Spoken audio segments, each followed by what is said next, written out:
यार दोस्तों नमस्कार। मैं एक बार फिर से आप सभी का स्वागत करता हूँ आज की क्लास में। आज की क्लास में हम पढ़ने वाले हैं कक्षा 10 की विज्ञान। जो कल हमने क्लास करी थी उसको आगे कंटिन्यू करने वाले। आज का टॉपिक है गोलीय दर्पण से संबंधित महत्वपूर्ण परिभाषाएं। गोलीय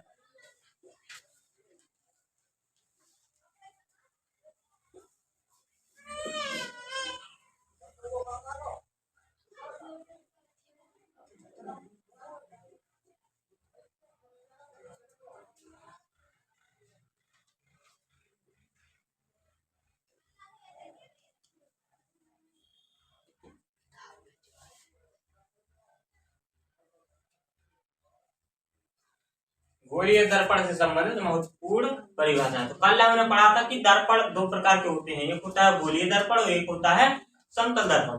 गोलीय दर्पण क्या कहलाता है? जो एक साइड से गोल हो और दूसरी साइड जिसकी क्या हो, लाल ऑक्साइड का लेप हो, उसे कहते हैं गोलीय दर्पण। और जो समतल दर्पण होता है उसे वह क्या कहलाता है? जो मतलब परावर्तक पृष्ठ होता है वह अगर बिल्कुल समतल हो तो उसे कहते हैं समतल दर्पण, अगर वह परावर्तक पृष्ठ गोलीय हो तो उसे कहते हैं गोलीय दर्पण। फिर हमने पढ़े थे गोलीय दर्पण के प्रकार, एक होता है अवतल दर्पण और एक होता है उत्तल दर्पण। उत्तल दर्पण क्या कहलाता है? जो बीच में मोटा होता है। अवतल दर्पण क्या कहलाता है? जो बीच में पतला होता है। ये तो हो गया उत्तल दर्पण और अवतल। अब है उत्तल दर्पण और अवतल दर्पण का उपयोग। तो उत्तल दर्पण का उपयोग कहाँ पर होता है? हमने बताया था उत्तल दर्पण का उपयोग होता है जो बाहरों की साइड मिरर हो, तो साइड मिरर का मतलब है जो साइड में शीशा लगा होता है, तो वहां पर होता है उत्तल दर्पण का योग। और अवतल दर्पण का योग होता है, उपयोग होता है वाहनों की टॉर्चों में, और वाहनों की टॉर्च में अवतल दर्पण का उपयोग होता है। अब है गोलीय दर्पण से संबंधित महत्वपूर्ण परिभाषाएं। तो गोलीय दर्पण से संबंधित महत्वपूर्ण परिभाषा, सबसे पहले नंबर पे आपकी परिभाषा है दर्पण का ध्रुव। दर्पण का, अब देखिए दर्पण का ध्रुव क्या कहलाता है। तो जो गोलीय दर्पण होता है, गोलीय दर्पण हम यहाँ पर एक कोई भी गोलीय दर्पण बनाएंगे,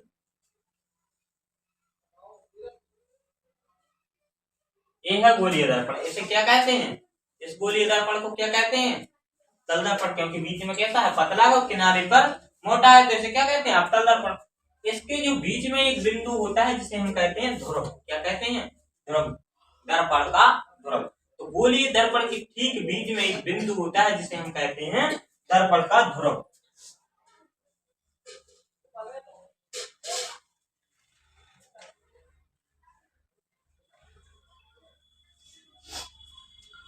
तो जो इस साइड होगी इसके दूसरी साइड क्या होगी?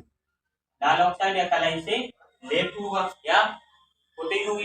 अब हम क्या करेंगे, जो परावर्तक तल होता है, परावर्तक तल का मतलब है जहां पर हमें अपना प्रतिबिंब दिखाई देता है, तो उस तल के मध्य बिंदु को हम कहते हैं दर्पण का ध्रुव। क्या कहते हैं? जैसे कि ये वाला है परावर्तक तल, तो इसके मध्य बिंदु का एक मतलब, मध्य बिंदु का मतलब है एक बीच में एक बिंदु होगा, बीच में एक बिंदु हो, उसे हम क्या कहते हैं? उसे कहते हैं दर्पण का ध्रुव। क्या कहते हैं? जो गोलीय दर्पण होता है उसके परावर्तक तल के बीच में एक बिंदु होता है जिसे हम कहते हैं दर्पण का ध्रुव। तो यहाँ पर देखिए ये है परावर्तक तल, इसके बीच में ये बिंदु है, इसे हम क्या कहेंगे? इसे कहेंगे ध्रुव। क्या कहेंगे? ध्रुव। तो दर्पण का ध्रुव समझ में आया। दूसरा पॉइंट है गोलीय जो वक्रता केंद्र। तो वक्रता केंद्र क्या कहलाता है? देखिए दर्पण का ध्रुव तो हो गया परावर्तक तल के बीच में जो बिंदु होता है उसे कहते हैं दर्पण का ध्रुव। वक्रता केंद्र क्या है कि अब जो वक्रता केंद्र क्या है कि जो ये दर्पण होता है एक कोण से, मतलब कांच के कोण से गोले का भाग है, उसका केंद्र क्या कहलाता है? वक्रता केंद्र। कहने का मतलब ये है कि यहाँ पर देखिए आप, यहाँ पर एक गोला सा बना दिख रहा होगा इस प्रकार। अगर हम इसे पूरा कर दें तो ये इस प्रकार हो जाएगा। हो जाएगा नहीं होगा? होगा इस प्रकार। अब इस प्रकार ये गोला मतलब एक वृत्त सा बन गया, और वृत्त का एक केंद्र होता है, पता है आपको? वृत्त का या गोले का एक केंद्र होता है, इसका एक केंद्र होगा। यहाँ पर हमने मान लिया ये है एक केंद्र, इसी केंद्र को हम कहते हैं वक्रता केंद्र। तो वक्रता केंद्र किसे कहते हैं? जो गोलीय दर्पण होता है वह जिस गोले से काटा गया हो उसका केंद्र क्या कहलाता है? वक्रता केंद्र। जैसे कि अगर हम उत्तल दर्पण बनाए, इस प्रकार बनेगा उत्तल दर्पण बनेगा। अब इसमें गोला कहाँ पर बनेगा, तो देखिए यहाँ पर अगर हम इसे परावर्तक मतलब इसे यहाँ पर कोई लाल ऑक्साइड की लेप है, हमने इसे मान लिया परावर्तक तल। अब हमें ये बताइए कि ए वाला परावर्तक तल है जो, ये कौन से गोले से काटा गया होगा, ये इस प्रकार गोला बना होगा, इस गोले से काटा गया होगा या नहीं। तो यहाँ पर इस गोले का जो केंद्र होगा उसे क्या कहेंगे हम, वक्रता केंद्र कहेंगे। तो अवतल दर्पण उत्तल दर्पण में वक्रता केंद्र समझ में आया। तो इस केंद्र को हम क्या कहते हैं, गोले के केंद्र को हम कहते हैं वक्रता केंद्र। तो ये वाला क्या हो जाएगा, ये वाला हो जाएगा वक्रता।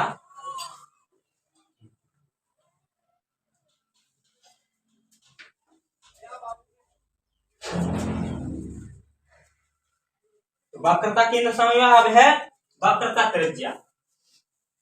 अब देखिए वक्रता त्रिज्या क्या कहेगी, हमने क्या पढ़ लिया, हमने पढ़ा दर्पण का ध्रुव। दर्पण का ध्रुव क्या कहलाता है, परावर्तक पर तल होता है उसके जो बीच का बिंदु होता है उसे हम कहते हैं दर्पण का ध्रुव। और जो दर्पण होता है वह जिस गोले से काटा गया हो उसके केंद्र को हम कहते हैं वक्रता केंद्र। तो वक्रता केंद्र कैसे कहते हैं, मतलब जो दर्पण है ये जिस गोले से काटा गया हो उस गोले के केंद्र को कहते हैं हम वक्रता केंद्र।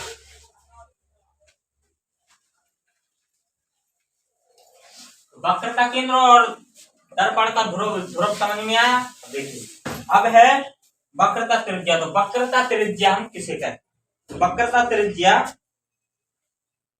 वक्रता केंद्र से दर्पण के ध्रुव तक की दूरी दर्पण की वक्रता त्रिज्या कहलाती है। तो जो वक्रता केंद्र होता है ये वाला वक्रता केंद्र, इससे दर्पण तक की ध्रुव की मतलब ध्रुव तक की दूरी, यहां से लेके यहां तक की दूरी क्या कहलाएगी, इसे कहते हैं हम वक्रता त्रिज्या। क्या कहते हैं इसे, वक्रता त्रिज्या। इसे लिख लीजिए वक्रता।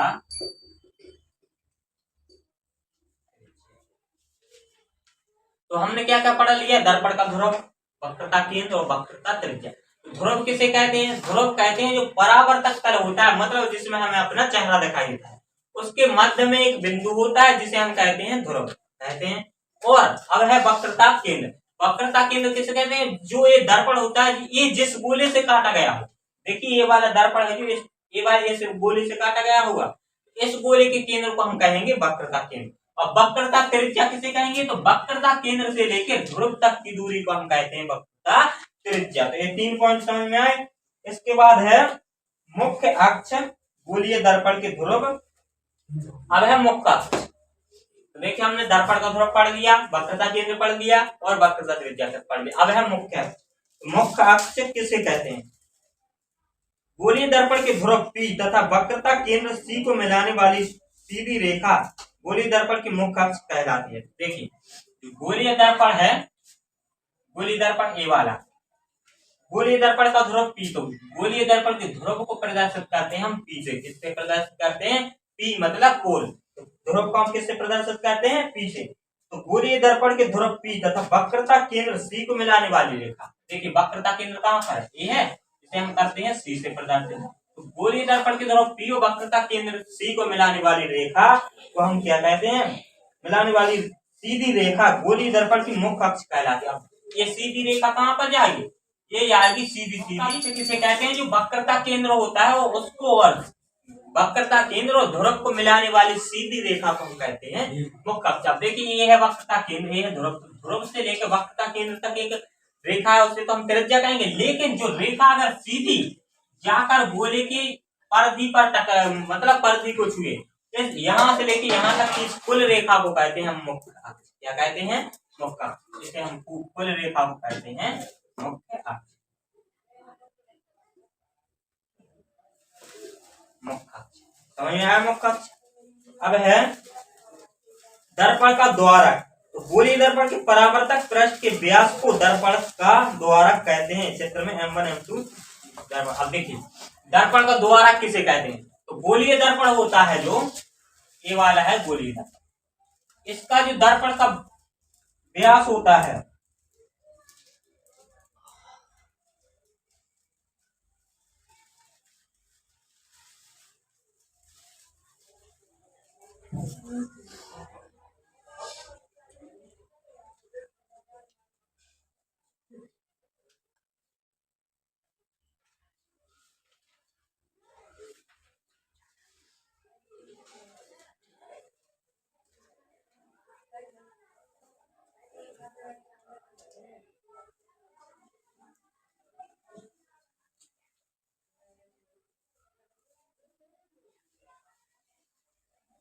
तो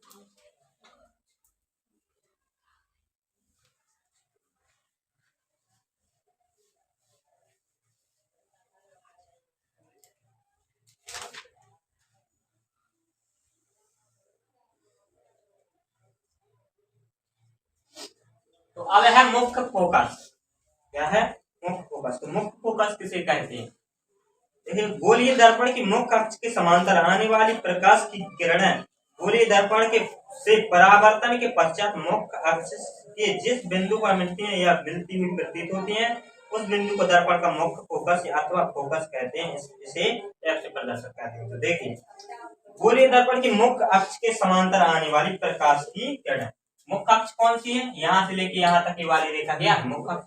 अब इसके समांतर कोई प्रकाश की किरण आई, हमने यहाँ से एक प्रकाश की किरण इस प्रकार ले ली प्रकाश की किरण, समझ में आए? तो एक कोई समांतर प्रकाश की किरण आई, गोलीय दर्पण से परावर्तन के पश्चात मुख्य अक्ष के जिस बिंदु पर मिलती है या मिलती हुई प्रतीत होती है। आप देखिए, जब ये किरण यहाँ से यहाँ पर आएगी, वो यहाँ पर टकराएगी, तो यहाँ पर टकराने के बाद क्या होगा? परावर्तित हो जाएगी नहीं परावर्तित।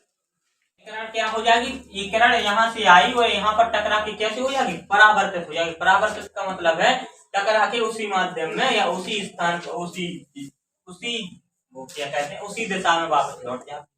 तो जब ये किरण यहाँ से यहाँ पर आई, यहाँ पर टकराएगी। अब यहाँ पर टकराने के बाद ये लौटेगी किस दिशा में? कहाँ पर लौटेगी? यहाँ से टकराने के बाद एक थोड़ी इस प्रकार ऐसे लौटेगी या नहीं लौटेगी? इस प्रकार ऐसे लौटेगी। अब एक किरण यहाँ पर टकरा कर लौटी कैसे? इस प्रकार यहाँ पर लौटी। अब एक किरण जहां पर मुख्य अक्ष को काटेगी, यहाँ पर काटा मुख्य अक्ष को, यहाँ पर काटा मुख्य अक्ष को, इसी बिंदु को हम कहते हैं फोकस दूरी, मुख्य फोकस। क्या कहते हैं इसे? इसे कहते हैं मुख्य फोकस।